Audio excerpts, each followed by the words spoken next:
Tesla launches large-scale lithium refinery in the USA. Tesla has officially started operations at its new lithium refining factory in Texas, coming over a year after the company first broke ground on the site. On Saturday, the Tesla North America account on X announced that, for the first time, the team fed raw materials through the kiln of its Robstown lithium refinery. The site, located outside of Corpus Christi, is the first large-scale refinery for battery-grade lithium in the U.S., and the first industrial deployment of an acid-free lithium refining route, as detailed by Tesla in its original announcement for the project. This investment is critical to our mission to accelerate the world's transition to sustainable energy, and represents our efforts to aggressively increase the supply of battery-grade lithium hydroxide available in North America, the company writes. Upon reaching volume production,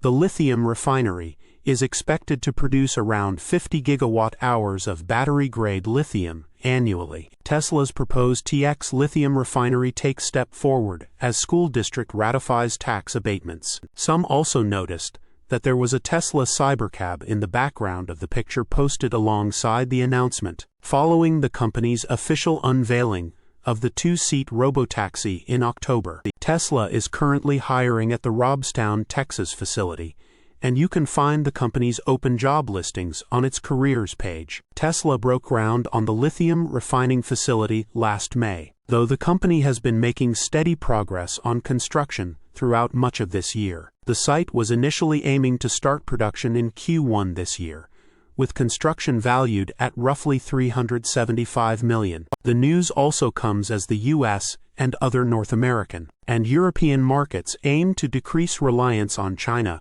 for the processing of minerals for electric vehicle EV batteries. While plans for more lithium refineries are underway in the U.S., and there are a handful of active and planned lithium mining sites, this factory represents an important step toward making domestic production of EV batteries a reality. According to an October report from Reuters, China makes up around 2/3 of the world's lithium chemical output, as is used in batteries for EVs, as well as phones, computers, and many other consumer electronics. Source: reposted and summarized from Zachary Visconti at teslarati.